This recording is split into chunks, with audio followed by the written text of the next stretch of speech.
یہ مولا کائنات کی محبت کا فیض ہے کہ ان کا مجذوب بھی داناؤں سے بہتر ہے، تو پھر ان کے داناؤں کا عالم کیا ہوگا؟ ان کے جو سیانے غلام ہیں، ان کے جو عقل مند غلام ہیں، ان کی شان کا کیا عالم ہوگا؟ جو علی علی کرنے والا ہے وہ مجذوب بھی ہو تو دنیا کی نظر میں مجذوب ہے، لیکن عالم بالا میں اگر دیکھا جائے تو اس سے بڑا دانا کوئی نہیں ہے، اس سے بڑا عقل مند کوئی نہیں ہے۔ یہ مجذوب حضرت بہلول دانا، آپ دریا کے کنارے پر ریت، چھوٹے چھوٹے بچے ہوتے ہیں ریت کے گھر بناتے ہیں، تو یہ مٹی کے اندر ہاتھ رکھ کے، اس ریت کے اندر ہاتھ رکھ کے چھوٹے چھوٹے گھر بنا رہا تھا۔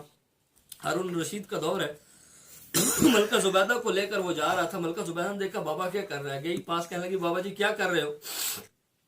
بہلول دانا کے مزاج سے تو واقف تھے ہارون رشید بھی اور زبیدہ بھی، تو بابا کہنے لگا کہ میں جنتی محل بنا رہا ہوں اور بیچتا بھی۔ وہ کہنے لگی بابا بیچتے ہو؟ کہا بیچ بھی دیتے ہیں، کوئی خریدنے والا ہو تو بیچ بھی دیتے ہیں۔ ان اللہ کے ولیوں کے پاس کوئی لینے کے لیے آئے تو صحیح، یہ حضور کے فیضان کی خیرات دیتے ہیں، لیکن ہم صبح سے لے کر شام تک اگر کسی کامل کی خدمت میں بیٹھی بھی رہے تو کوئی کہے گا جی بچوں کی شادی نہیں ہو رہی، کوئی کہے گا جناب نوکری نہیں لگ رہی، نوکری کے لیے دعا کریں، کوئی کہے گا جی کاروبار نہیں چل، اور جو کچھ ان سے مانگنا ہے، جس چیز کو یہ دینے کے لیے بیٹھے ہیں، کبھی کسی نے مانگا ہی نہیں۔ یہ تو ہاتھ پکڑ کر مولا سے ملانے کے لیے بیٹھے تھے، یہ تو یار کو یار سے ملانے کے لیے آئے تھے، لیکن کسی نے اس طرف توجہ کی ہی نہیں۔ تو حضرت بہلول دانا کو کہنے لگی کہ جنت کے گھر بنا رہے ہو، بیچتے بھی ہو، دیتے بھی ہو، کہا کوئی لینے والا ہو، کوئی خریدار بنے تو بیچ بھی دیتے ہیں۔ فرمایا کتنے کا دو گے؟ فرمایا 1 درہم کا یا دینار کا، 1 درہم یا 1 دینار کا۔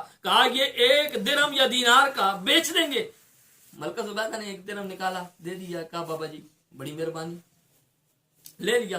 ہارون رشید کے پیچھے بیٹھا، کہنے لگا بابا کیا کہتا تھا؟ کہنے لگا جی وہ کہہ رہا تھا کہ یہ جنت کے محل بنا رہا ہوں تو بیچ رہا ہوں، 1 درہم میں لے لو، 1 دینار میں لے لو۔ ہارون رشید نے کہا تیرا دماغ بھی نہیں کام کرتا، تیرے سامنے وہ ریت کے بنا رہا ہے، جس طرح بچے کھیلتے ہیں اس طرح کھیل رہا ہے، اس کا بھی عقل کام نہیں کرتا اور تیرا بھی عقل بالکل جو ہے مت ماری گئی ہے۔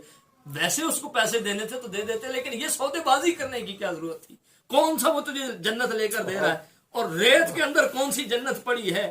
وہ پھر میرے حضرت سلطان بہو رحمہ اللہ تعالیٰ علیہ کے بارگاہ میں ایک بندہ آ گیا، کہنے لگا بابا جی تویز لکھ کے دو۔ حضرت سلطان بہو نے فرمایا جہاں دعا کر دی ہے تیرے لیے تویزوں کی کیا ضرورت ہے؟ کہنے نہیں لکھ کے دو۔ آپ نے پھر ایسے ایسے کیا، کہا لے جا۔ وہ کہنے لگا جی بابا جی عورت تھی نا، کہنے لگی بابا جی میں ان پڑھ ضرور ہوں لیکن اتنی بھی ان پڑھ نہیں ہوں، اللہ رسول کا نام تو مجھے بھی سمجھ آتا ہے لکھا ہوا، آپ نے یہ لکیریں مار کے ہمیں دے دی ہیں۔ فرمایا جلال کے اندر آ گیا، آپ نے فرمایا یہ لکیریں ہی رب کی تقدیریں بنیں گی، فرمایا یہ لکیریں رب کی تقدیریں بنیں گی۔ جب ولی موج کے اندر آتا ہے، وہ تو بظاہر ریت کے گروندے دیکھ رہا تھا، وہ بنے ہوئے چھوٹے چھوٹے مکان دیکھ رہا تھا، وہ کہنے لگا ان ریت کے مکانات کے اندر جنت کہاں ہے؟ زبیدہ نے کہا دیکھنے والی آنکھ ہو تو پھر نظر بھی آتی ہے۔ خیر وہ کہنے لگی بس ٹھیک ہے، فقیر تھا دے دیے، نہ بھی ملی تو کون سی بات۔ سو گئے رات کو اپنے اپنے محل کے اندر، اپنے اپنے جو ہے وہ آرامگاہ کے اندر چلے گئے۔ اب رات کو ہارون رشید نے خواب میں دیکھا تو جنت کی سیر کر رہا ہے، چلتے چلتے دیکھا تو ایک محل پہ لکھا ہوا ہے کہ یہ محل زبیدہ کا ہے، تو اس نے اندر داخلے کی اجازت چاہیے کہ میری بیوی ہے، اس نے کہا دنیا میں ہوگی لیکن یہاں داخلے کی اجازت نہیں۔ صبح جب اٹھا تو زبیدہ سے پوچھنے لگا کہ یہ کیسے ہوا؟ اس نے کہا اور تو کچھ نہیں پتا، بابے بہلول سے وہ خریدا تھا۔ کہنے لگا اچھا پھر ہم بھی چلتے ہیں۔ ڈھونڈتے ڈھونڈتے آگے دیکھا بابا اسی مستی میں لگا ہوا ہے، وہی حال ہے۔ اب یہ اس بات تک پہنچیے گا جس تک میں آپ کو پہنچانا چاہتا ہوں، حضرت بہلول کی بات نہیں کرنی، یہ تو ویسے ضمن آ گئی۔ بابا اسی طرز کے اندر، اسی انداز کے اندر لگا ہوا، کہنے لگا بابا محل بنا رہے ہو، کیا بنا رہے ہو؟ کہا جی ریت کے محل بنا رہا ہوں، اور یہ ریت کے محل نہیں ہے جنت کے محل ہے۔ فرمایا بابا بیچ دیتے ہو؟ فرمایا کوئی خریدنے والا ہو تو بیچ دیتے ہیں۔ کہنے لگا پھر کتنے کا دو گے؟ کہا 30,000 دینار کا دیں گے۔ کہا بابا ایک ہی دن میں، مہنگائی ضرور ہے لیکن اتنی بھی نہیں، اتنا بھی حساب کتاب نہیں ہے بھائی جناب، ایک دن 1 درہم اور ایک دن 30,000 درہم یا دینار، اتنی بڑی قیمت اور اتنا۔ حضرت بہلول دانا نے اس سے ایک بات کی، فرمایا بیٹا بات دن اور رات کی نہیں ہے، بات بہو بڑھانے اور کم کرنے کی نہیں ہے۔ بن دیکھے سودے اور ہوتے ہیں، دیکھ کر سودے اور ہوتے ہیں۔ فرمایا بن دیکھ کے جو سودے کیے جاتے ہیں، اویس نے بن دیکھا سودا پیدا کیا تھا, چہرہ یار دیکھا نہیں تھا, لیکن اویس نے وہ خرید لیا تھا کہ کئی ایسے تھے کہ جو دیکھ کر بھی نہ خرید سکے. ابو جہل دیکھتا تھا نا, کچھ نہیں ملا. ابو لہب صبح شام دیکھتا تھا لیکن کچھ میسر نہیں آیا. اور عتبہ, ولید اور شیبہ یہ گلیوں میں پھرتے رہتے تھے, کتوں کی طرح چکر لگاتے تھے, مسجد حرام کے پاس کھڑے رہتے تھے. مسجد حرام کے باہر قرآن نے کہا کہ مقام و تصدیہ, سیٹیاں بھی بجاتے تھے, تالیاں بھی بجاتے تھے, مصطفیٰ کی زبان سے قرآن بھی سنتے تھے, لیکن پاس رہ کر بھی کچھ نہیں حاصل کر سکے. اویس نے دیکھا نہیں لیکن بن دیکھے وہ کچھ حاصل کر لیا جو دیکھنے والوں نے نہیں. تو حضرت اویس کرنی رضی اللہ تعالیٰ عنہ آپ فرماتے ہیں کہ حضرت عیان بن حرم نے کہا, داتا صاحب نے لکھا ہے کہ وہ کہتے ہیں میں ان کی تلاش میں نکل گیا. جب گیا کرن کے اندر پتہ کیا ویسے کرنی نام کا کوئی بندہ ہے, کہنے لگے وہ پاگل, اس لوگوں نے پہلے مذاق بنایا اس پاگل کو کیوں تلاش کرتا ہے, وہ تو ہے ہی مجنون, وہ دیوانہ ہے. ہمارے استاد جی کہا کرتے تھے کہ کاش یہ مرتبہ اور مقام آ جائے کہ تمہیں بھی کوئی رب کے اور رسول کے عشق میں پاگل کہے. رب اور رسول کا اس طرح ٹوٹ کر ذکر کیا کرو کہ لوگ تمہیں پاگل اور دیوانہ سمجھیں, اور جب اس مقام پر پہنچ جاؤ تو سمجھو کہ تمہاری قبولیت ہو گئی ہے, تم قبولیت کے درجے تک پہنچ گئے. کہنے لگے وہ تو پاگل ہے, مجنون ہے, دیوانہ, اس کو مل کے کیا کرو گے. اور انہوں نے, لوگوں نے جو ایک بات کی وہ بڑی پتے کی ہے. فرمایا وہ اتنا پاگل ہے, اتنا دیوانہ ہے کہ دنیا جب ہنستی ہے اویس روتا ہے, اور دنیا جب روتی ہے اویس ہنستا ہے. تم اس سے مل کے کیا کرو. کام مجھے اس سے کوئی لینا دینا نہیں ہے, میں بھی خود ایسا ہوں اور اس سے ملنا بھی چاہتا ہوں, اور ایسوں سے میں نے ملنا ہے, بتاؤ اگر ہے یہاں ہے. انہوں نے کہا جی وہ تو کوفے کی طرف ہجرت کر گئے, کوفہ چلے گئے ملاقات کے لیے. آپ کوفہ کی طرف چل پڑے. سچی طلب ہو نا تو مرشد جتنا بھی دور ہو, آج تو ہم کہتے ہیں وہ کامل ملتے ہی نہیں, ہم نے کامل ڈھونڈے ہی نہیں, ہم کسی کامل کی طلب میں تڑپ میں نکلے ہی نہیں ہے. اگر نکلتے تو پھر مل جاتے, کیونکہ حضور علیہ الصلوۃ والسلام کی امت ساری تو ایک جیسی نہیں ہو سکتی, بڑے بڑے لوگ موجود ہیں. کہنے لگے میں کوفہ کی طرف چل پڑا, وہاں جا کے پتہ کیا, انہوں نے بھی رپورٹ یہی دی کہ پاگل ہے, دیوانہ ہے, مجنون ہے. لیکن یہاں اب نہیں ہے, وہ حج کے لیے چلا گیا. کہا میں گیا, دنیا حج کر رہی ہے لیکن اویس وہاں بھی نظر نہیں ہے. میں نے بڑا تلاش کیا, نہیں ملا. میں نے لوگوں سے پوچھا, ایک بندے نے بتایا ہاں میرا رشتہ دار ہے, لیکن اویس یہاں بھی نہیں ہے, وہ مدینے کی طرف چلا گیا. پیدل لوگ سفر کرتے تھے, کہتے ہیں میں بھی پیچھے چلا گیا. نہر فرات کے کنارے کہتے ہیں میں نے ایک شخص کو دیکھا جو حلیہ بتایا گیا تھا, میں نے اس سے پہچان لیا کہ یہ حضرت اویس ہے. دریائے دجلہ پر وضو کر رہے تھے, کہنے لگے میں نے جا کے سلام کیا, السلام علیکم. کہنے لگے وعلیکم السلام, اور میرا نام لینے لگے. کہنے لگے کہ حیان بن حرم تمہارا کیا حال ہے, تم ٹھیک ہو. تو کہنے لگے مجھے حیرانگی ہوئی. میں نے کہا حضور آپ اویس کرنی ہے. فرمایا ہاں میں اویس کرنی ہوں. کہنے لگے یہ میری آپ سے پہلے ملاقات نہیں ہوئی, میں آپ سے پہلے ملا نہیں ہوں, لیکن میرا نام آپ کو کس نے بتایا.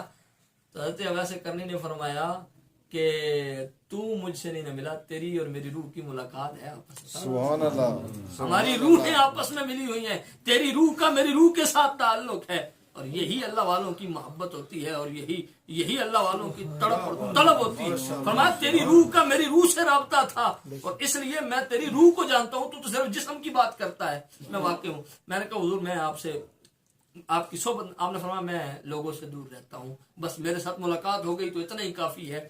اب خود بھی جاؤ, اپنا کام کرو جو کچھ کرنا چاہتے ہو, اور مجھے بھی رب کی بارگاہ میں عبادت کرنے دو. اور آپ نے جو لفظ استعمال کیا, فرمایا کہ میں بہت بڑا گناہگار ہوں, میری منزل بڑی طویل ہے, میں گناہگار بہت زیادہ ہوں, میں نے اپنی بخشش کے لیے رب سے معافیاں مانگنی ہے. ہو سکتا ہے میری عمر ختم ہو جائے لیکن گناہ نہ ختم ہو, اس لیے تم میرا ساتھ چھوڑ دو. کہنے لگے حضور پھر ملاقات, میرے لیے کوئی دعا کریں. آپ نے فرمایا میں رب کی بارگاہ میں دعا کرتا ہوں, اللہ تعالیٰ جنت میں تمہارے ساتھ ملاقات کرے. سبحان اللہ.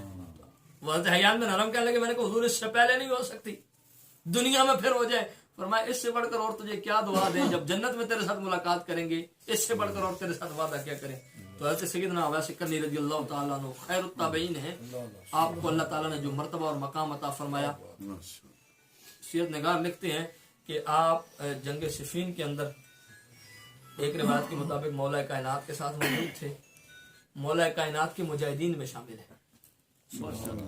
مولا کائنات کے ساتھ انہوں نے جنگ لڑی ہے, اور صرف مولا کائنات علی المرتضیٰ شیر خدا کے ساتھ نہیں, بلکہ ایک تاریخی روایت کے مطابق آپ جو سیدنا فاروق اعظم کے دور میں نیامند کے مقام پر جنگ قادسیہ لڑی گئی, اس جنگ کے اندر بھی موجود تھے، اور بعض مورخین نے لکھا کہ آپ اسی جنگ قادسیہ میں نیامند کے مقام پر شہید ہوئے، اور بعض کہتے ہیں نہیں جو ہے شہید آپ جو ہے جنگ صفین کے اندر ہوئے، لیکن اس جنگ میں بھی آپ نے شرکت کی ہے۔ بہت بڑے مجاہد تھے، بہت بڑے اللہ کے ولی تھے، بلکہ آپ یوں سمجھیں کہ حضرت سیدنا ویسے کرنی رضی اللہ تعالیٰ عنہ کو اللہ نے جو مرتبہ اور مقام عطا فرمایا تھا، آپ کی میری سوچ اور سمجھ سے وہ باہر ہے۔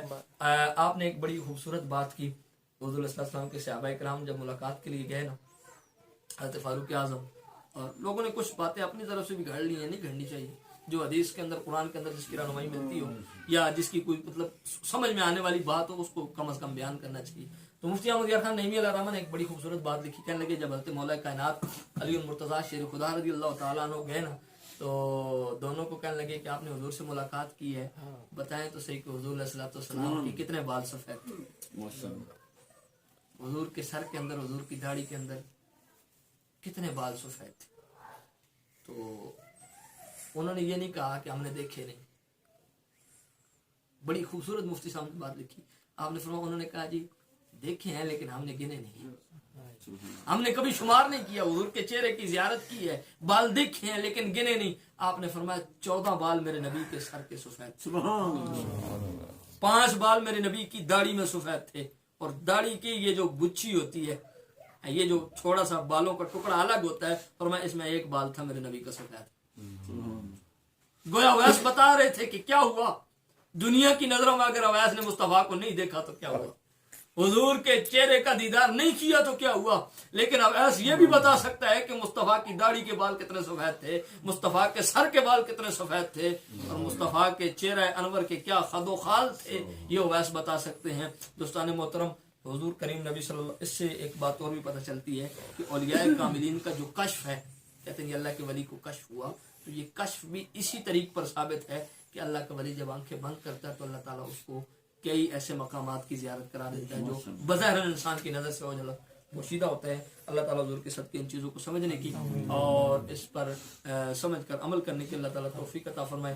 جتنے بھی حضور علیہ السلام کے ثنا خانہ خوبصورت انداز میں حضور علیہ السلام کا ذکر کیا، اور اللہ تعالیٰ حضور علیہ السلام کے توسل سے ان کو اپنے عقیدے کی صحیح طریقے پر ترجمانی کرنے کی، حضور علیہ السلام کا ذکر اور حضور کی آل کے ساتھ اور صحابہ کے ساتھ وفا کرنے کی اللہ تعالیٰ آپ کو مجھے سب کو توفیق عطا فرمائے۔ یار زندہ صحبت باقی وما علینا الا البلاغ۔